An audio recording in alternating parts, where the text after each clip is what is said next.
Quando a gente viu o resultado do PIB na semana passada, bom, eu tenho duas coisas a serem consideradas. Primeiramente, o que é o IBGE hoje. E pela primeira vez nos últimos tempos, a gente tem dúvidas sobre os resultados do IBGE.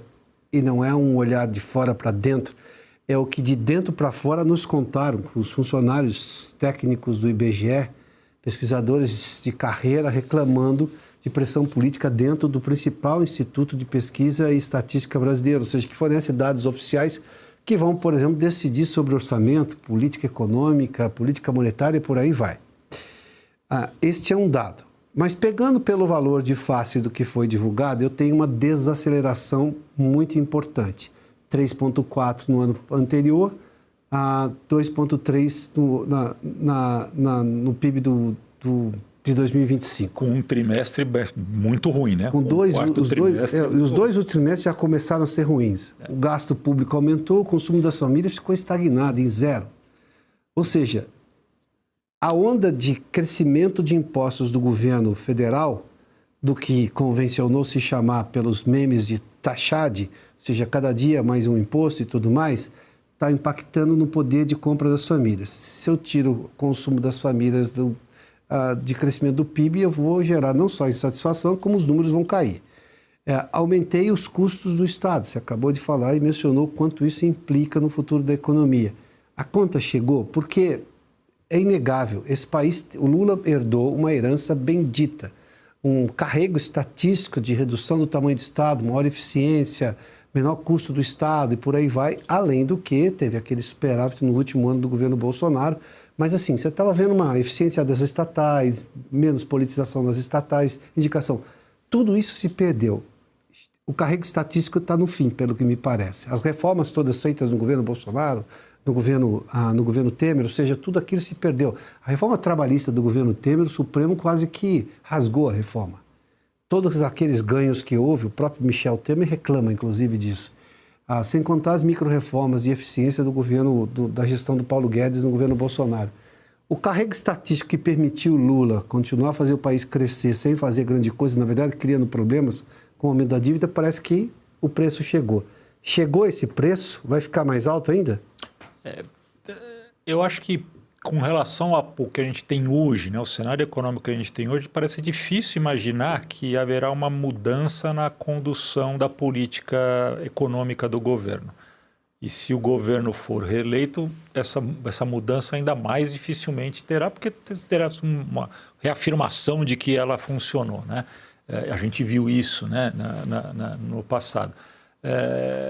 Ainda não chegamos no final do que poderia ser de ruim, porque, como eu disse... Você está dizendo que o fundo do poço é mais fundo ainda? Ainda está lá na frente, porque a arrecadação ainda há um potencial de crescimento. Enquanto o governo conseguir aumentar a arrecadação, como vem conseguindo nos últimos 3 anos, ele irá necessariamente manter essa mesma política que vem adotando.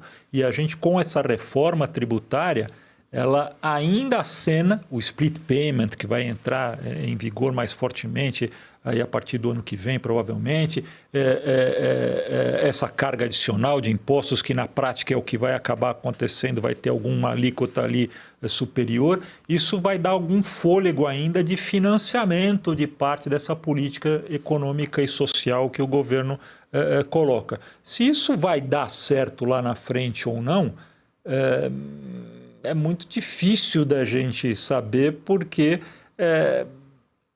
outros fatores poderiam acontecer, inclusive com relação ao próprio desenvolvimento de países no próprio mundo, né? Se a gente tem um setor no mundo todo necessitando mais da produção brasileira do agro, eu acho que a gente ainda tem mais tempo para poder caminhar com essa política, mas ela vai se esgotar. Eu gosto muito do termo que você utilizou, é uma galinha dos ovos de ouro. Sim. Nós estamos, pouco a pouco, né, matando essa galinha dos ovos de ouro, né, porque ela não tem capacidade de gerar tantos ovos na velocidade que o governo espera ter. Tirar um atraso secular, né, de desigualdade econômica e social, que acho que todos reconhecemos que existe no Brasil, não vai ser dessa maneira que está sendo feita que a gente vai conseguir. Ela é necessária, mas é necessário que haja uma parcimônia, né, na maneira disso ser feito, né, uma ordem, né, na maneira disso ser feito, para que a gente não gaste tudo num mandato, né, em 2 mandatos. Fábio, a minha questão do esgotamento vem por uma série de coisas que eu tenho acompanhado desde o ano passado. A gente está falando do agronegócio que está pedindo recuperação judicial. Se apontou o custo dos juros para a operação das empresas e é inegável isso, você já deu todos os detalhes.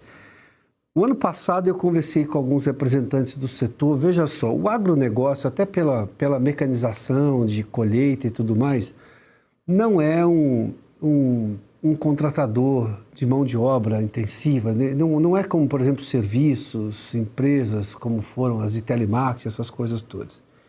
Mas eles estavam reclamando de qualidade de mão de obra. Eles diziam que algumas coisas poderiam acontecer com mais lucratividade, ou seja, mais produtividade, se tivessem mão de obra adequada.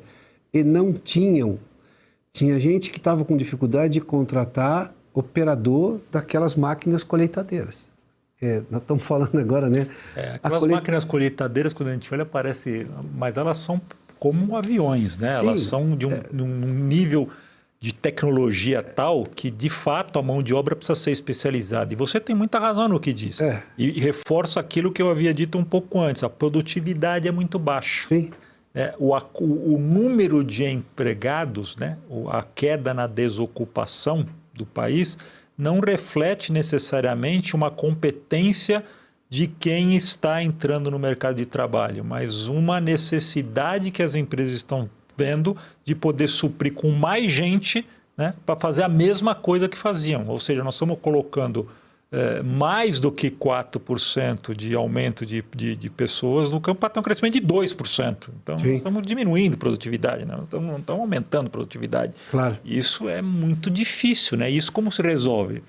Aí o problema é muito maior, né? Porque os investimentos necessários para isso, né? Para treinar, para qualificar, que eu digo, né, do modelo de obra, eles estão deixados de lado para outros tipos de prioridade que o governo coloca.